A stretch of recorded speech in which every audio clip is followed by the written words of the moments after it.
మీకు already mutual funds గురించి తెలిసే ఉంటుంది, కానీ అవి ఎన్ని టైప్స్ ఉంటాయో, మనకి ఏ టైప్ సూట్ అవుతుందో చాలా మందికి క్లియర్ గా తెలియదు. ఈ రోజు నేను టైప్స్ ఆఫ్ మ్యూచువల్ ఫండ్స్ ని సింపుల్ గా ఎక్స్ప్లెయిన్ చేస్తాను. మ్యూచువల్ ఫండ్స్ అంటే ఏంటి? ఇమాజిన్ మీరు హైదరాబాద్ నుంచి వైజాగ్ ట్రైన్ లో జర్నీ చేస్తున్నారు. ఒక స్లీపర్ క్లాస్ టికెట్ యావరేజ్ గా 700 రూపాయలు ఉంటుంది. ట్రైన్ కి మన ఒక్క 700 రూపాయలతో లాభం రాదు, కానీ అదే ట్రైన్ లో చాలా మంది ట్రావెల్ చేస్తే అప్పుడే వాళ్ళకి లాభం వస్తుంది. మ్యూచువల్ ఫండ్స్ కూడా అంతే. మనం అమౌంట్ చిన్నగా ఇన్వెస్ట్ చేస్తాం, ఫండ్ మేనేజర్ వాటిని పెద్దగా అందరి దగ్గర కలెక్ట్ చేసి స్టాక్స్, బాండ్స్, గోల్డ్ లాంటి అసెట్స్ లో ఇన్వెస్ట్ చేస్తాయి. Types of mutual funds. Number 1 equity mutual fund. ఇది మెయిన్ గా స్టాక్ మార్కెట్ లో ఇన్వెస్ట్ చేస్తాయి. రిస్క్ ఎక్కువ యాజ్ వెల్ యాజ్ రిటర్న్ కూడా. ఎగ్జాంపుల్ లాంగ్ టర్మ్ గోల్స్ కి more than 15 years retirement time కోసం. నెంబర్ 2 డెప్త్ మ్యూచువల్ ఫండ్స్. ఇవి గవర్నమెంట్ బాండ్స్, కంపెనీ బాండ్స్ లో ఇన్వెస్ట్ చేస్తాయి. రిస్క్ తక్కువ, రిటర్న్ కూడా మోడరేట్ గా ఉంటుంది. ఎగ్జాంపుల్ షార్ట్ టర్మ్ గోల్స్ కి 2 to 5 ఇయర్స్, అంటే కార్స్, ఫోన్ పర్చేస్ చేయడానికి యూజ్ అవుతాయి. Number 3 hybrid funds. Hybrid funds అంటే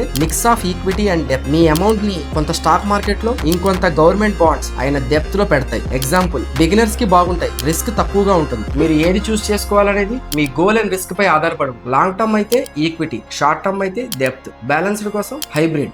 for more such finance content, follow our page.